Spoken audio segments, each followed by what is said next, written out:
그럼 5천만 원을 돌려받기 위해서 계속해서 VIP 가입과 환불 조건의 명목으로 보증금을 납입을 계속하게 되는 거네요. 그렇죠.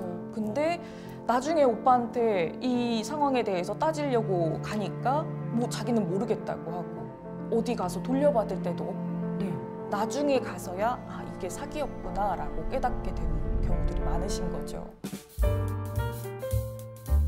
네, 안녕하세요. 사랑을 끄는 MC 정애연입니다. 오늘은 법률사무소 사유 최지연 변호사님과 함께 사건에 대해서 이야기 나눠보도록 하겠습니다. 네, 안녕하세요. 변호사님. 안녕하세요. 말씀해 주실 두 번째 사건은 첫 번째 사건과 반대로 여성들이 미끼남에게 당한 사건이라고 들었어요. 네. 그 미끼남이 무엇인가요? 무엇인가요? 요즘 데이팅 어플 같은 거 많이들 하시죠? 네, 많이들 하시더라고요. 네. 제 주변에도 굉장히 많이 하는 것 같은데 이 데이팅 어플에서 만나서 이 사기를 치는 남성을 의미하는 단어를 미끼남이라고 하더라고요. 이 그것이 알고 싶다라는 프로그램 다들 잘 아실 텐데 네네. 그 프로그램에서도 이거를 자세하게 다룬 적이 있을 정도로 굉장히 중대한 사회 이슈가 된 적도 있는 사건이어서 네네. 이야기를 오늘 한번 드려보려고 합니다. 네. 자세히 말씀드리면 이 데이팅 앱에서 만난 속칭 이 미끼남들이 한 달여의 시간 동안 공들여서 이제 이 피해 여성하고 라포를 형성을 해요. 마치 사귀는 것처럼. 맨날 아침마다 뭐 안부 문자도 보내주고요. 뭐 나 오늘 뭐 먹었어 식사 사진 찍어서 보내주고 정말 연인처럼 한 달 동안 이렇게 라포를 쌓는다는 거죠. 그렇게 친밀하게 접근을 해서 그 다음에 이제 사기를 치게 되는 겁니다. 친밀하게 접근한 다음에 요구하는 거는 그러면 결국은 어떤 것일까요? 뭐 사실 돈을 빌려주세요. 갑자기 이러면은 피해 여성들이 딱 그건 아닌데요? 라고 할 수 있잖아요. 그쵸, 근데 굉장히 좀 교묘한 방법들을 사용을 해요. 어떤 방법들일까요? 이 미끼남이 이런 얘기를 합니다. 자기가 솔로일 때 여자 BJ 플랫폼에 가입을 해서 5천만 원 정도 별풍선을 충전을 해놓은 게 있다. 근데 이게 일주일 뒤면 기한 만료로 소멸이 된다. 근데 이게 환급을 할 수 있는 거는 여자 BJ밖에 없는데 너 여자니까 이거 가입해서 네가 정산 받아서 요거 네가 써라.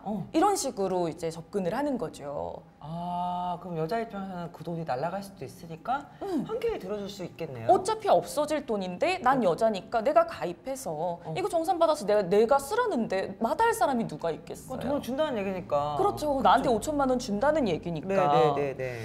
그래서 이제 피해 여성은 이 미끼남이 전달한 사이트 주소로 이제 접속을 해서 그 미끼남이 알려준 대로 VIP 회원으로 가입을 시도를 합니다. 근데 보니까 VIP 회원으로 가입을 하려면 가입금이 한 300만 원 있는 거예요. 그래서 오빠한테 물어보죠. 오빠, 이 가입금이 300만 원 있는데? 그러니까 오빠가 이러는 거예요. 아니 가입금 그 300만 원 네 돈으로 먼저 내면 안 돼? 어차피 너 5천만 원 가질 거잖아. 그 말도 듣고 보니 맞네? 그쵸, 훨씬 이득이니까 어떻게 보면. 어차피 4,700만 원 남는 장사니까. 그쵸. 그래서 이제 가입금 명목으로 300만 원 내고 계좌 정보, 그 정산받을 계좌 정보 뭐 입력하고 가입을 누르려고 하는데 계좌 정보가 일치하지 않는다 이러면서 뭐 부정 접속을 막기 위해서 플랫폼에 보증금 500만 원을 납입을 하라. 또 이런 메시지가 뜨는 거예요. 아, 슬슬 의심이 가기 시작하는데요. 그렇죠. 근데 그 상황에서는 이미 내가 300만 원을 냈고 500만 원 냈고 하니까 이 돈이라도 돌려받기 위해서 계속 돈을 입금을 하게 된다는 거예요. 그래서 결국에는 부지불식간에 수천만 원을 잃게 되는 상황이 오는 거죠. 그러면 5천만 원을 돌려받기 위해서 계속해서 VIP 가입과 환불 조건의 명목으로 보증금을 납입을 계속하게 되는 거네요. 그렇죠. 근데 나중에 오빠한테 이 상황에 대해서 따지려고 가니까 뭐 자기는 모르겠다고 하고 어디 가서 돌려받을 때도 없고 나중에 가서야 아 이게 사기였구나 라고 깨닫게 되는 경우들이 많으신 거죠. 근데 이런 것들이 사실은 뒤에 이 미끼남은 정말 말 그대로 앞단에 있는 총알바지고요. 뒤에는 정말 범죄 조직이 있거든요. 마치 보이스피싱 조직을 생각하시면 됩니다. 그래서 이 범죄 조직이 이런 식으로 요즘에는 보이스피싱을 한다라고 생각을 하시면 돼요. 어찌 보면 더 악질이죠. 사람의 감정을 이용해서 그런 식으로 사기를 치는 거니까. 그렇다고 이 남성에 대해서만 고소하는 게 아니라 그럼 정말 많은 여성분들이 피해를 받겠어요. 이러한 수법으로 피해받은 여성들이 얼마나 있을까요? 사실 뭐 이제 추산치도 공개가 되지 않았기 때문에 정확한 규모는 알 수가 없지만 네네. 저희 사무실에서 집단 고소를 진행하신 분들만 추스려 보더라도 한 100명 정도. 아, 진짜요? 네. 그리고 이게 전담팀이 광역수사대에서 만들어질 만큼 굉장히 중요한 사건이었기도 했는데 예, 그렇습니다. 그러면 얼굴을 만나고 그냥 데이트 앱을 통해서만 이렇게 사기를 당하게 된 건지, 연락만 하다가, 아니면 얼굴을 보고 링크를 받아서 사기를 된 건가요? 아니면 못 만나고 사기를 당한 건가요? 거의 뭐 99.9%는 못 만나고 이제 어플로만 대화를 나누다가 카톡이나 뭐 이런 SNS로만 대화를 나누다가 이런 일을 겪게 되시는데, 여기서 또 발생하는 문제점들이 뭐냐면 이 사진조차도 자기가 아닌 경우들이 많다는 거예요. 그래서 인플루언서들 사진 갖다가 도용하고, 그러면은 그 인플루언서는 뭐 자기 초상권 침해 당하고 사기꾼으로 몰리고, 이런 부차적인 문제들이 자꾸자꾸 생겨난다는 거죠.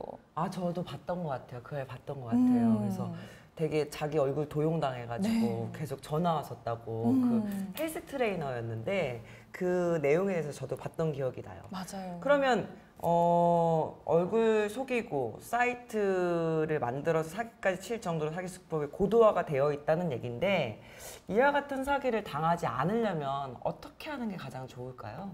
사실 만나지 않은 사람과 한 번도 이렇게 대면하지도 못한 사람이잖아요. 그렇죠, 그렇죠. 그런 사람이 돈을 준다, 1억만금을 준다 한들 그게 대가가 따르지 않겠어요? 그렇겠죠. 네. 아무래도 의심 먼저 하셔야 되는 게 맞겠네요. 항상 이제 특히 온라인 세상에서 만난 사람은 한 번 더 생각해보고 한 번 더 내가 무언가를 했을 때 이게 이 사람이 정말 내가 생각한 그 사람이 맞을까? 한 번 더 생각해 보시는 게 맞을 것 같아요. 그래서 그럼 이 사건은 어떻게 정리가 되었나요?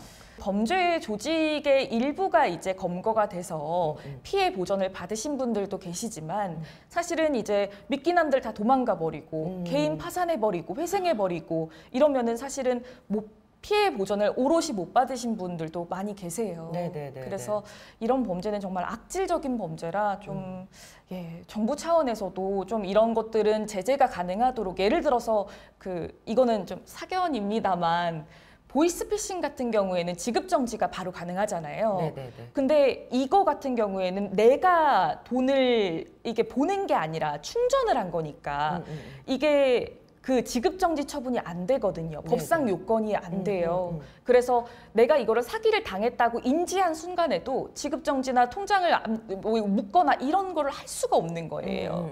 그래서 이런 것들에 대한 제도적인 보호가 좀 필요하지 않나라는 생각은 하고 있습니다. 네, 알겠습니다. 말씀 잘 들었습니다. 네, 오늘은 최지원 변호사님과 함께 데이팅 앱 미끼남 사건에 대해서 알아봤습니다. 다음 사건으로 찾아뵙도록 하겠습니다. 구독, 좋아요. 알림 설정 부탁드립니다. 감사합니다.